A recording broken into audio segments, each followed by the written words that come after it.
தாய் தமிழ் உறவுகளுக்கு வணக்கம். ஸ்டாலினுக்கு ஆதரவாக குரல் கொடுத்தவர் சீமான். ஸ்டாலினுக்கு ஆதரவாக குரல் கொடுத்தவர் சீமான் என்ற தலைப்பில் இந்த காணொளியை நாம் காண்கிறோம். செந்தமிழன் சீமான் அவர்கள் நேற்றைய தினம் உரையாற்றுகையில் ஒரு முக்கியமான ஒரு கருத்தை குறிப்பிட்டார். தமிழகத்தில் ஒரு இடத்தில் மு.க. ஸ்டாலின் சுவரொட்டி ஒட்டப்பட்டிருந்தது. அதை ஒரு மூதாட்டி பார்த்து காலில் கிடந்த செருப்பை கழற்றி அந்த சுவரொட்டியில் அடித்தார். பலமுறை அடித்தார். இதை ஒரு நபர் வீடியோ எடுத்து சமூக வலைதளங்களில் வெளியிட்டார். வைரலானது. அந்த வீடியோ வெளியிட்ட அந்த நபர் கைது செய்யப்பட்டுள்ளதாக கூறப்படுகிறது.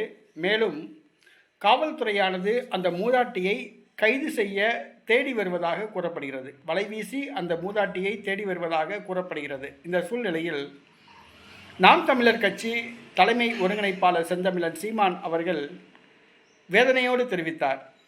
தமிழகத்தில் மு.க. ஸ்டாலின் சுவரொட்டியை ஒரு மூதாட்டி செருப்பால் அடித்ததற்காக வலைவீசி காவல்துறை தேடி வருகிறது. ஆனால் காவிரி பிரச்சனையின் பொழுது கர்நாடகாவில் மு.க. ஸ்டாலின் புகைப்படத்தை வைத்து அந்த புகைப்படத்துக்கு பொட்டு வைத்து மாலை போட்டு திதி செலுத்தி பாடை கட்டி அனுப்பினார்கள். அப்பொழுது திமுகவோ மு.க. ஸ்டாலினோ திமுக தொண்டர்களோ தமிழகத்தில் உள்ள எந்த அரசியல் கட்சி தலைவர்களும் இந்த செயலை கண்டிக்கவில்லை. ஆனால் மு.க. ஸ்டாலினுக்காக வேண்டி தான் ஒருவர்தான் குரல் கொடுத்ததாக கூறினார். ஆனால் தற்பொழுது தமிழகத்தில் ஒரு மூதாட்டி செருப்பால் அடித்த காரணத்துக்காக அந்த மூதாட்டியை காவல்துறையை வைத்து தேடி வருவது வேதனை அளிக்கிறது. அன்றைக்கு கன்னடர்கள் இந்த செயலை செய்யும் பொழுது வாய்மூடி மௌனமாக இருந்தது மு.க. ஸ்டாலின் என்று குற்றம் சாட்டியுள்ளார்.